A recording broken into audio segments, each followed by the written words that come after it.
Welcome. Psalm 64 finishes with these words: "The righteous shall be glad in the Lord, and shall trust in him, and all the upright in heart shall glory." You might think that this is going to be one of those great psalms of praise to God. But no, as you read it, you discover that once again David is in trouble with his enemies trying to kill him. So why such a glorious ending? Why such a celebration and a rejoicing to close this psalm? Well, let's look at Psalm 64. My name is Keith Simons. I'm a Bible teacher from England. I present these talks on how to understand the King James Bible using the book of Psalms. Psalm 64 then. To the chief musician, a psalm of David. That's the ancient title. We so often read of the chief musician in David's psalms. Just a reminder there that this was for public worship, for the worship of God at his house, the temple, where the worship was led by one of the Levites who had the title the chief musician. Yet, although this was for public worship, it very soon begins with something to remind us that this is very much about David's personal experience and about his troubles in his life. Verse 1. Hear my voice, O God, in my prayer. Preserve my life from fear of the enemy. Fear. Another word for fear is terror. Extremely bad fear is called terror. Preserve my life from terror of the enemy. This is the fear that the enemy causes. You could say that these enemies are terrorists. That's where the word comes from. They're terrorists. They want to cause terror. They want to cause fear. David's life is in danger. So he prays to God to preserve his life from fear of the enemy. And then he explains that a little more in verse 2. Hide me from the secret counsel of the wicked, from the insurrection of the workers of iniquity. Secret counsel. Counsel really means advice, but often in the book of Psalms we see that practically what's meant is the plans. Wicked people are making secret plans against David. They're hiding away their plans because David mustn't know about them, lest he escapes from them. David prays to God, hide me. He finds his hiding place, his refuge, his place of protection in God. He's depending on God in this situation. Just as David sometimes hid in caves to get away from the enemy, now he turns to God, and he is saying that his hiding place is in God himself. From the insurrection of the workers of iniquity. Iniquity means evil deeds. Their evil deeds, of course, are the same as the secret counsel, their plan in the first part of the verse. And they're carrying out insurrection. Insurrection is when a crowd gathers together in an angry state. They might want to start a riot. They might want to start a revolution. This crowd want to oppose David. And from that we can see that they've already gathered in this first part of the verse. Their secret counsel is what they've discussed together, what they've planned to cause trouble for David. So what is this trouble? What is this trouble? What's the nature of it? What are they doing? Verse 3, who whet their tongue like a sword. Okay, wet here is spelt with an H, W-H-E-T. It doesn't mean to take a drink, to wet your tongue. It means to sharpen. You wet a sword, you sharpen a sword. It's saying that their words are like a sword. Their words are like a weapon which they're going to use against David to attack him because they want to kill him. And they also bend their bows to shoot their arrows, even bitter words. Now, if you're looking at the King James Version, you'll see quite a lot of those words are in italics. That's the way that the King James translators indicated that they were supplying words that weren't actually in the Hebrew because they felt the English needed it to make up the sense. And it does need it, because when we look at it without those words, we read that they bend their arrows, bitter words. Well, you don't bend an arrow, do you? You bend the bow that shoots the arrow. But however acceptable that expression is in Hebrew, to bend an arrow, well, in English, we need to think about bending the bow in order to shoot the arrow. What does it mean, though, that they're trying to shoot arrows? What are these arrows? Well, the verse tells us at the end there, even bitter words. Now, the word bitter reminds us of poisons. One way to tell if your food is poisonous is if it is unexpectedly bitter, if the taste of it is wrong and is unpleasant. And people used to make their arrows poisonous.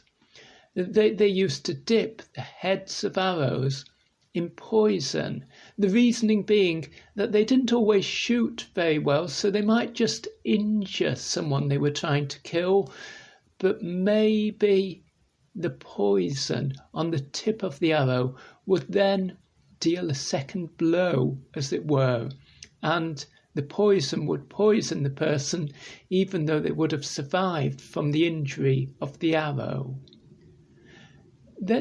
This is assassins, isn't it? It's no longer just terrorists.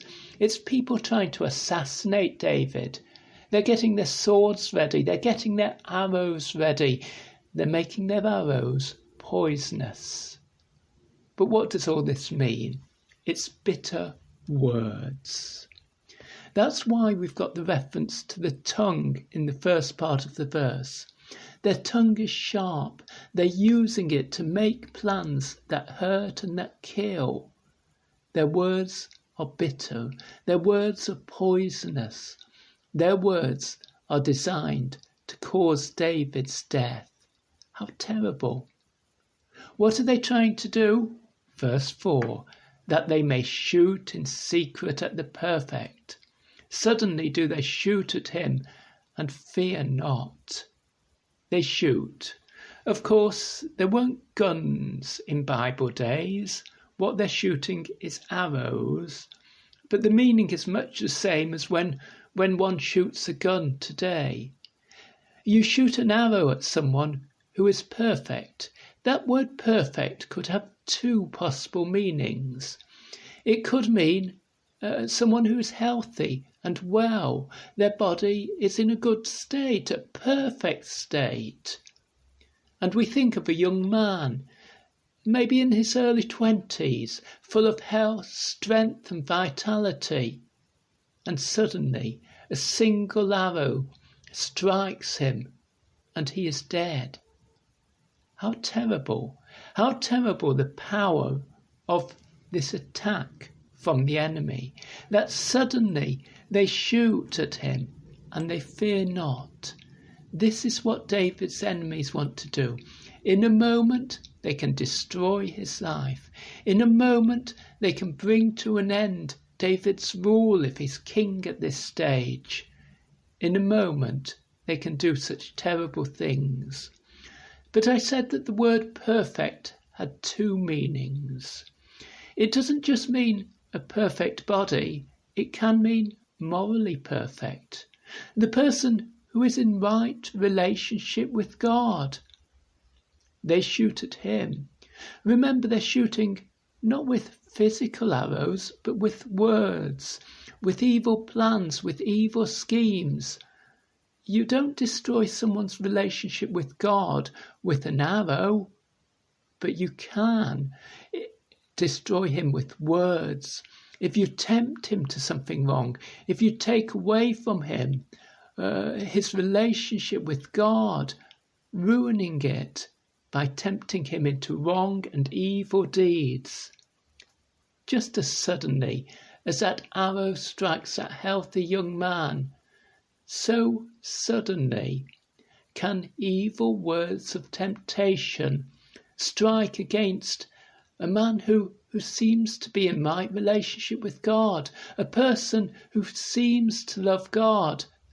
And if it were not for God's preserving power, if it were not for God's action to save that person, how easily could that person fall away into sin, and what was right and what was good in their life be taken away. Back to the evildoers, verse 5. They encourage themselves in an evil manner. They commune of laying snares privily. They say, who shall see them? Okay, what are they doing here? They're laying snares, traps. Well, of course, you lay snares privily, privately, secretly. You wouldn't lay a snare where a bird can see it's going to be trapped. You wouldn't lay a trap for a person in a place where the person can see full well that they're being trapped. You wouldn't tempt people with sinful ideas in a way that they would just realise that's wrong and dismiss it immediately. But the evildoer lays snares. He sets up his traps. This is his plan. There's no difference between this and the secret counsel of verse 2. It's just another plan, another way. They say, who shall see them? They say, no one's going to see the snares that we've done, that we've laid, the traps that we've arranged. They're going to fall into them. Or maybe they say, God can't see what we're doing. Even God does not know. There's no judgment for our sin. We can do what we like. We are skillful. We know what we are doing. That's the idea of wicked people. Verse 6. They search out iniquities. They accomplish a diligent search. What are they doing here? Well, they're searching out iniquities, evil deeds. How are they searching them out? They're thinking about them. They're spending all their time working out their plans. How do we destroy David? How do we ruin his relationship with God? How do we bring his life to an end? And they make detailed, careful plans. Diligent, careful. And they complete these plans. They put them together. They accomplish them. They accomplish that diligent search. The end of the verse. Both the inward thought of every one of them and the heart is deep. Both their inward thoughts. The thought that they put into the way they want to fight against and destroy David, that goes so deep. It's such deep thought they put into it. But it's also their heart attitude as well. This sin lies deep within their heart. And you might think that no one could deal with such a carefully prepared and such an evil scheme. But, verse 7, God shall shoot at them with an arrow. Suddenly shall they be wounded. We're echoing what we said in verses 3 and 4 about the way the wicked person tried to attack David. They would shoot their arrows in secret at the perfect. Suddenly do they shoot at him and fear not. That's what the evildoer does. But when God acts first, when God acts to save David from this enemy, God shall shoot at them with an arrow. Suddenly shall they be wounded. Do you see? God has acted against them. And they, with all their planning, with all their schemes, are defeated just as suddenly as they hoped to defeat David. God's action. God has given his word of command to his angels. God has ordered them to protect David, and David is safe, and it is the enemies who are defeated. Verse 8. So shall they make their own tongue to fall upon themselves. Okay, to understand this, again, we've got to go back to earlier in the psalm. Verse 3, the wicked doers whet their tongue like a sword. So where it's referring to their own tongue, in verse 8, in the word picture, it's a sword. So they shall make their own sword to fall upon themselves. They took out their sword, they prepared to attack, they prepared to strike David, but they made it to fall upon themselves. They suffered the injury that they wanted to cause to David. And what was their tongue doing in this? Well, it was their bitter words that they were using to oppose David, and their own bitter words, their own evil plan, their own secret counsel is what makes them suffer defeat. And just as they planned to do a terrible thing against David, so what happens to them is terrible. All that see them shall flee away. How horrified people will be to see their punishment, to see the trouble that they have brought upon themselves, because God intervened in their plan. Because when they wanted to shoot arrows at David, God acted first. And then when they wanted to attack David with their plans that were like a sword, they suffered from those plans. And people have learned a lesson. They've learned a lesson to flee from evil. They've learned that they should not associate with those evildoers. Verse 9. And all men shall fear and shall declare the work of God, for they shall wisely consider of his doing. So people watch this, they see this, and it's made them afraid. And they declare that they recognise that God has done something here. He's brought an end to the evil plans of these evil people. He's acted in power against the people who wanted to carry out these plans. And they say, this is the work of God. It's not David who's done this by his own strength or by his own skillful planning. No, it's God who acted to rescue David. For they shall wisely consider of his doing. Now the people are thinking wisely. They're recognising the work of God in this situation. They're recognising how powerfully God acts to save his people. It's changing people's lives. People everywhere are giving honour to God because they've seen God's work in David's life. And God's people, the righteous people, the people who know God and want to live lives that please him. Verse 10, the righteous shall be glad in the Lord and shall trust in him. Yes, they're inspired to trust God more and more. God, who's protected David from this trouble, will protect them too. They can have confidence in God. And all the upright in heart shall glory. They're not like these evil people, where their heart in verse 6 is deep with ideas to do iniquities, evil deeds. No, these people have right ideas in their heart. And those people who have those right ideas, those people who desire a right relationship with God, shall glory. They'll make their boast. They'll celebrate joyfully what God has done. They'll know that it's right for them to be upright in heart. It's right and good to have right attitudes. It's wrong and evil to try to cause trouble, and especially against someone who's good and holy, like David.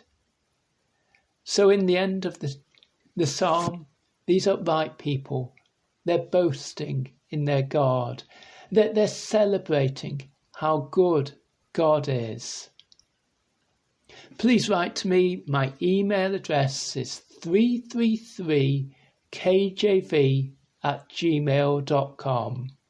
My name is Keith Simons. I'd like to know where in the world you are, and if you're in the United States, please tell me which state. And I'd also like to know how many of these talks you've listened to. Is this the first one? Have you listened to many of them? Let me know. 333kjv@gmail.com. And now, in conclusion, let me read to you the whole of Psalm 64. To the chief musician, a psalm of David. Hear my voice, O God, in my prayer.